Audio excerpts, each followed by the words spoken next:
చేసుకోలేకపోతున్నారని చెప్పి శ్రీనివాస్ గారు ఇంతకుముందు మీడియా ముఖంగా చెప్పడం జరిగింది. అయితే ఒకవైపు డైవర్స్ తీసుకోకుండా ఇంకొకరితో నేను గుళ్ళకు వెళ్ళాను, బయటకు వెళ్ళాను, ఉంటున్నానని చెప్పి ఆయనే స్వయంగా చెప్పారు. మాధురి కూడా ఒకవైపు చెప్పింది. ఇంకోవైపు రాత్రి వారి కుటుంబ సభ్యుల పైన అడ్డొస్తున్నారని చెప్పి ఆయన చంపేందుకు కూడా ప్రయత్నించారని చెప్పి వాళ్ళ కూతురు వాళ్ళ భార్య కూడా ఆరోపిస్తున్న నేపథ్యంలో దీన్ని పోలీసులు కావచ్చు ఏ రకంగా యాక్ట్ చేయాల్సి ఉంది ఈ విషయంలో సుబ్బారావు గారు? ఇక్కడ ఒకటండి, వాళ్ళ పిల్లలు చెప్పిన దాని ప్రకారం చంపడానికి ప్రయత్నం చేశారు అని చెప్పినప్పుడు పాత ఐపీసీ ప్రకారము అటెంప్ట్ టు మర్డర్ కింద వస్తుంది, కొత్త దాని ప్రకారం కూడా అదే వస్తుంది. దానికి దాదాపుగా 10 సంవత్సరాలకి మించి శిక్ష, అలానే జరిమానా కూడా ఉంది. కాబట్టి దాంట్లో 41A నోటీస్ ఇవ్వవలసిన అవసరం లేదు. ఎందుకంటే అర్నేష్ కుమార్ జడ్జిమెంట్ ఏం చెప్పిందంటే 7 సంవత్సరాల లోపు శిక్ష పడే నేరాలలో మాత్రమే 41A నోటీస్ ఇవ్వను తప్ప 307 ఐపీసీ కింద ఏదైతే అటెంప్ట్ టు మర్డర్ కింద గతంలో ఉన్నదో దాన్ని ఇప్పుడు మార్చారు. బిఎన్ఎస్ ప్రకారం కూడా అదే శిక్ష ఉన్నది. కాబట్టి హత్యాయత్నం నేరం కింద 10 సంవత్సరాల జైలు శిక్ష. కాబట్టి డెఫినెట్గా ఆయన్ని ఇమీడియట్గా అరెస్ట్ చేయడానికి అవకాశం ఉంది పోలీసులు.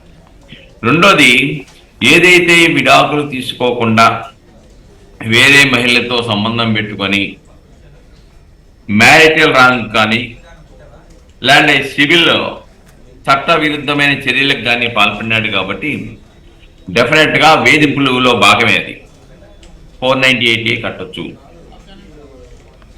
కాబట్టి దాంట్లో ఇద్దరు లేక వాళ్ళ కుటుంబ సభ్యులు మిగిలిన వాళ్ళు కూడా దాడిలో పాత్ర ఉంటే వాళ్ళను కూడా ప్రోత్సహించిన వ్యక్తులుగా ఈ కేసులో నమోదు చేయొచ్చు.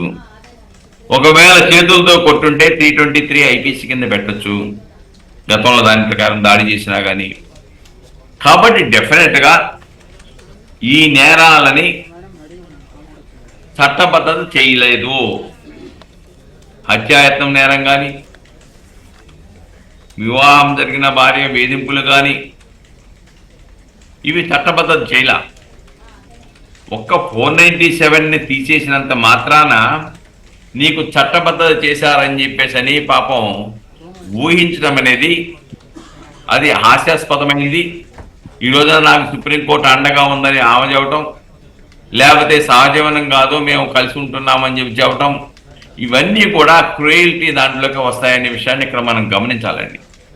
కాబట్టి డెఫినెట్గా ఈ రోజున ఆయన గతంలో ఆమె చెప్తా ఉంది భార్య, గతంలో విజయవాడలోనే ఎక్కడో ఫిర్యాదు చేశాము, ఫిర్యాదు చేసినప్పుడు కూడాను పోలీసు వాళ్ళు రెస్పాండ్ అవ్వలేదని గత 5 సంవత్సరాల్లో చూసాం కదా.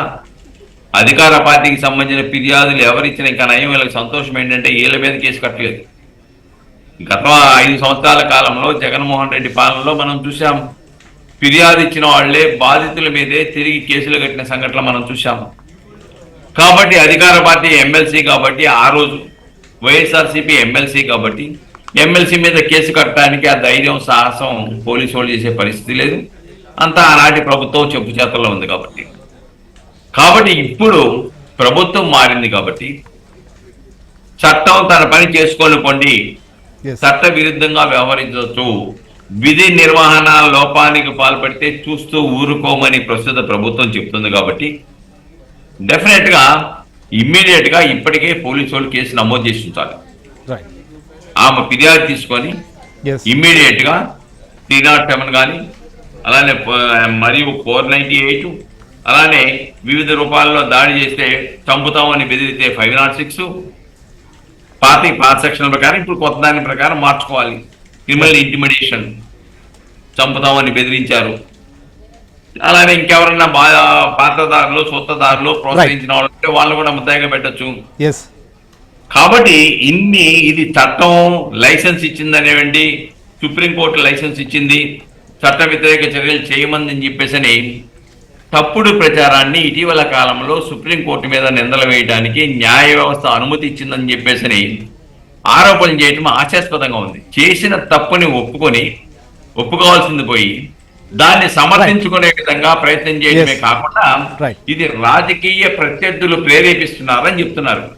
ఇక్కడ ఒకటి మనం అర్థం చేసుకోవాలి, అసలు సంఘటన జరిగిందా లేదా చెప్పు, అది మీరే ఒప్పుకుంటున్నారు కదా.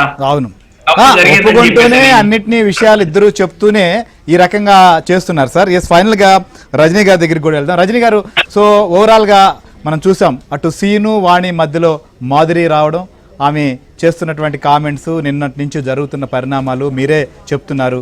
ఆయన దాడి చేసేందుకు వెళ్ళారు అనేటువంటి విజువల్స్ని మనం చూస్తున్నాం. వాళ్ళ కుమార్తె కూడా చెప్పినటువంటి పరిస్థితి. అయితే ఇప్పటి వరకు ఎలాంటి చర్యలు కావచ్చు, ఎలాంటి పరిస్థితులు కూడా కనిపించట్లేదు. ఓవరాల్గా ఈ అంశం పైన ఇటు చట్ట ప్రకారం కావచ్చు లేదా కోర్టుల్లో కావచ్చు రేపు ఎలాంటి పరిస్థితి ఎదుర్కోవాల్సినటువంటి పరిస్థితి సీనుకు రాబోతోంది? 100% సార్. ఏదైతే దువ్వాడ శ్రీనివాస్ గారి మీద భార్య బిడ్డ పెట్టిన ఎలిగేషన్ కంటే ముందుగా గత 10-15 సంవత్సరాల నుంచి కూడా ఆయన మీద నలుగుతున్నటువంటి కేసులు, భూ కబ్జా కేసులు కానీ, గతంలో మా అడ్వకేట్ గారు చెప్పారు, ఎంతో మంది ఆడపిల్లల్ని రాజకీయాలంటూ లేకపోతే ఉద్యోగాలంటూ కూడా దారి మళ్ళించారంటూ మా వైజాగ్ అడ్వకేట్ గారు కూడా కొన్ని ఆధారాలు పట్టుకొని కూడా మాట్లాడారండి. అదే రకంగా అతని మీద 302 ఉన్నాయి, 307 అటెంప్ట్ మర్డర్ సెక్షన్స్ ఉన్నాయి. ఇవన్నీ కూడా గతం నుంచి ఉంది. ఏమీ తెలియని చంటి బాలుడేం కాదు. అదేదో జగన్ రెడ్డి గారు చెప్తారు, చంటి బిడ్డ 2 కళ్ళు అంటూ మాట్లాడేవారు, ఒక కన్ను పొడిచిద్దా అని. మాకు అర్థం కాని విషయం ఏంటంటేనండి, డైవర్షన్ పాలిటిక్స్ లో అతను దిట్ట అని తెలుసు కానీ అసలు ఇంత దారుణమా? వైజాగ్ లో ఎవరైతే ఒక బాధితుడో లేకపోతే ముద్దాయిగా ఒక వ్యక్తి ఉన్నాడో, అతను ఒక లెటర్ రిలీజ్ చేశాడు. ఏదైతే వైఎస్ జగన్మోహన్ రెడ్డి గారికి సంబంధించిన బండారం కానీ, ఏటు విజయసాయి రెడ్డి గారు కానీ, ఈ లెటర్ కి సంబంధించిన విషయాల్ని రేపటి నుంచి చర్చించాలి మీడియాలో అని మేము అనుకునే వాళ్ళమండి. వెంటనే డైవర్షన్ పాలిటిక్స్ ఎక్కడి నుంచి ఎక్కడికి వెళ్ళిపోతుందో అర్థం కాని పరిస్థితి. పోలీసుల సమక్షంలో దాడి చేస్తుండగా పోలీసులు చూసి కూడా, విజువల్ లో మీడియాలో చూపించి కూడా ఇంకా కూడా కస్టడీలోకి ఎందుకు తీసుకోలేదు అంటూ వైజాగ్ సిపి గారిని మేము డైరెక్ట్ గా క్వశ్చన్ చేస్తున్నాం. అది సుబ్బారావు గారు కానీ, అడ్వకేట్ రజనీ గారు కానీ. మీరు చెప్పండి సమాధానం.